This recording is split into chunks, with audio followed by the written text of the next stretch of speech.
নমস্কার বন্ধুরা, মাত্র দুটো ডিম আর একটা সিদ্ধ আলু দিয়ে বানিয়ে নিন এরকম দুর্দান্ত একটি ডিমের রেসিপি, যেটা দুপুরবেলায় গরম ভাতের সঙ্গে খেতে দারুণ লাগে।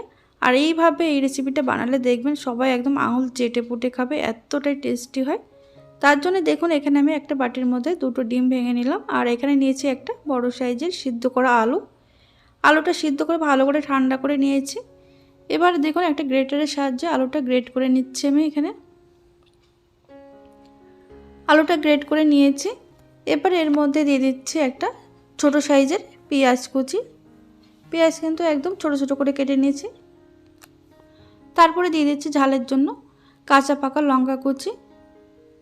দিয়ে দেবো এর মধ্যে স্বাদ মতো নুন, আর কালারের জন্য দিয়ে দিচ্ছি সামান্য পরিমাণে হলুদ, আর দিয়ে দেবো এর মধ্যে সামান্য পরিমাণে ভাজা মশলার গুঁড়ো।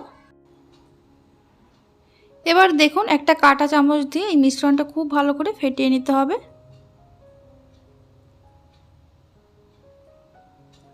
বাড়িতে যদি দুটো ডিম থাকে আর লোক যদি বেশি থাকে পরিবারে, তাহলে এই রেসিপিটা দেখবেন বানিয়ে দেখবেন, খেতে ভীষণ টেস্টি আর সবাই আপনার রান্নার প্রশংসা করবে যে এটা আগে কেন বানানো হয়নি। দেখুন এই মিশ্রণটা খুব ভালো করে মিশিয়ে নিয়েছি। এবার সাইডে রেখে দেবো। অন্যদিকে একটা মশলা আমি রেডি করে নেওয়ার জন্য একটা মিক্সিং জার নিয়েছি। জারের মধ্যে দিয়ে দিচ্ছি এখানে 5 থেকে 6 কোয়া রসুন, আর দিয়ে দিচ্ছি হাফ ইঞ্চ মতো আদা। তারপরে দিয়ে দেবো ঝালের জন্য 5টা কাঁচা লঙ্কা আর একটা মিডিয়াম সাইজের টমেটো। জল ছাড়া একদম মিহি করে বেটে নেব।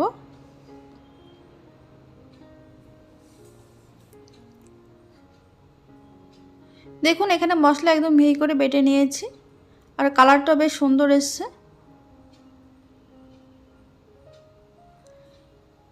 এদিকে রান্নার জন্য দেখুন কড়াইতে দিয়ে দিলাম আমি 1 টেবিল চামচ সরষের তেল। তেল ভালোভাবে গরম হয়ে যাওয়ার পর ফোড়নে দিচ্ছি সামান্য পরিমাণে গোটা জিরে, আর দিয়ে দেবো একটা শুকনো লঙ্কা।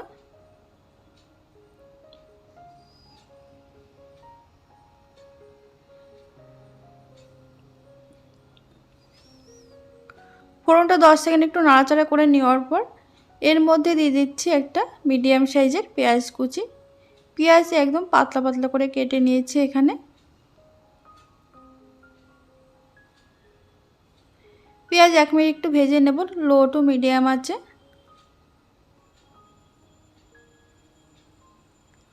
এক মিনিট ভেজে নেওয়ার পর এর মধ্যে দিয়ে দিচ্ছি সামান্য পরিমাণে নুন, এতে করে পেঁয়াজটা খুব তাড়াতাড়ি নরম হয়ে যাবে।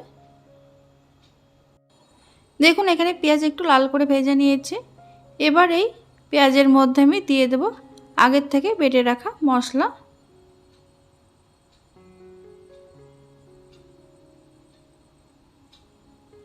বাটা মশলা এর মধ্যে দিয়ে দিলাম। এবার লো টু মিডিয়াম আছে মশলা খুব ভালো করে কষিয়ে নিতে হবে। যেহেতু এখানে আদা রসুন সব একসঙ্গে বাটা রয়েছে, তার জন্য একটু সময় নিয়ে খুব সুন্দর করে কষিয়ে নিতে হবে, যাতে করে মশলার কাঁচা গন্ধ পুরোপুরি চলে যায়। 2 থেকে 3 মিনিট কষিয়ে নেওয়ার পর এর মধ্যে দিয়ে দিচ্ছি হাফ চা চামচ মতো ধনে গুঁড়ো, হাফ চা চামচ জিরে গুঁড়ো, দিয়ে দেবো হাফ চা চামচ মতো বা স্বাদ মতো নুন, আর দিয়ে দিচ্ছি এখানে পরিমাণ মতন হলুদ। এখানে আমি কোনো লঙ্কার গুঁড়ো ব্যবহার করছি না, যেহেতু আমি পাকা লঙ্কা বেটে নিয়েছি। ভালো করে মিশিয়ে নেওয়ার পর ঢাকা দিয়ে আমি 1 মিনিট লো আঁচে রেখে দিয়েছিলাম। দেখুন মশলা থেকে তেলও ছেড়ে দিয়েছে, আর মশলা এখানে খুব ভালোভাবে কষানো হয়ে গেছে। এবার এর মধ্যে দিয়ে দিচ্ছি সামান্য পরিমাণে গ্রেট করা সিদ্ধ আলু। ডিমের মধ্যে দেওয়ার সময় সামান্য একটু আলু আমি আলাদা করে রেখে দিয়েছিলাম, এর মধ্যে দিলে এতে করে গ্রেভিটা একটু ঘন হবে আর খেতেও বেশ ভালো লাগবে। দেখুন আলুর সঙ্গে মশলাটা খুব ভালোভাবে কষিয়ে নেওয়া হয়ে গেছে। এবার এর মধ্যে আমি দিয়ে দেব এখানে বেশ খানিকটা গরম জল আমি দিয়ে দিলাম। তারপর এটা খুব ভালো করে মিশিয়ে নিতে হবে। মিশিয়ে নেওয়ার পর গ্যাসের আঁচ লো টু মিডিয়ামে রেখে এখানে গ্রেভিটা 2 থেকে 3 মিনিট খুব ভালো করে ফুটিয়ে নেব। এখানে এটা ফুটতে ফুটতে অন্যদিকে আমি অমলেটটা রেডি করে নিচ্ছি। তার জন্য দেখুন গ্যাসে একটা ফ্রাই প্যান বসিয়েছি, এর মধ্যে দিয়ে দিলাম আমি হাফ চামচ মতো সরষের তেল। এই অমলেট বানাতে খুব একটা বেশি তেল লাগে না, একদম অল্প তেলেই তৈরি হয়ে যায়। দেখুন তেলটা আবার খুব ভালো করে গরম করে নিয়েছে। তারপরে গ্যাসের আঁচ একদম লোতে রাখতে হবে। লোতে রেখে যে আমরা ব্যাটারটা তৈরি করে রেখেছিলাম সিদ্ধ আলু আর ডিমের, সেটা এর মধ্যে দিয়ে দেব।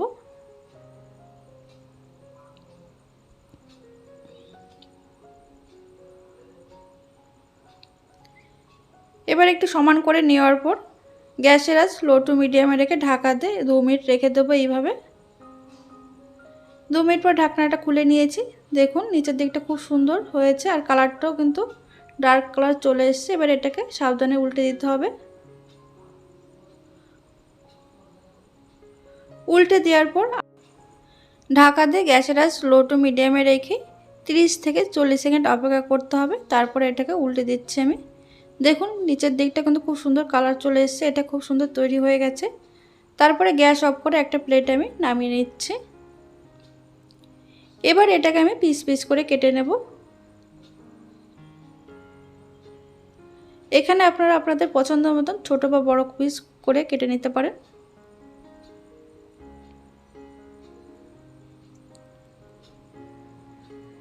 লম্বা লম্বি কেটে নেওয়ার পরে এইভাবে আমি আবার আড়াআড়ি কেটে নিচ্ছি।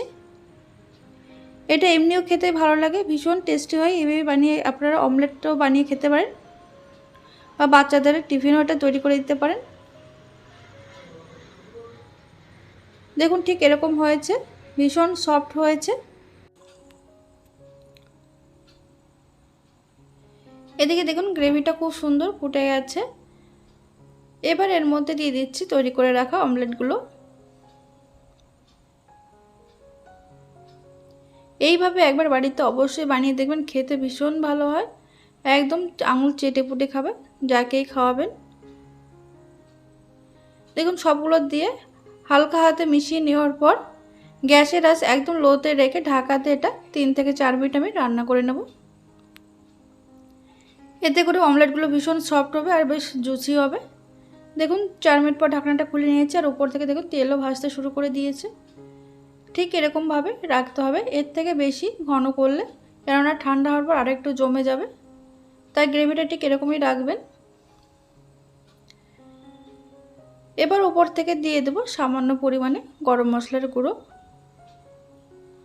গরম মশলার গুঁড়ো দিয়ে খুব ভালো করে মিশিয়ে নেব। যদি হাতের কাছে ধনেপাতা থাকে তাহলে সামান্য ধনেপাতা কুচি এর মধ্যে মিশিয়ে দেবেন। দেখুন ভালো করে মিশিয়ে নেওয়ার পর গ্যাস অফ করে ঢাকা দিয়ে এটা রেখে দেব 2 মিনিট।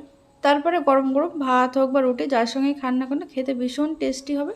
তাহলে আজকের রেসিপি ভালো লাগলে লাইক কমেন্ট শেয়ার করতে ভুলবেন না। ধন্যবাদ।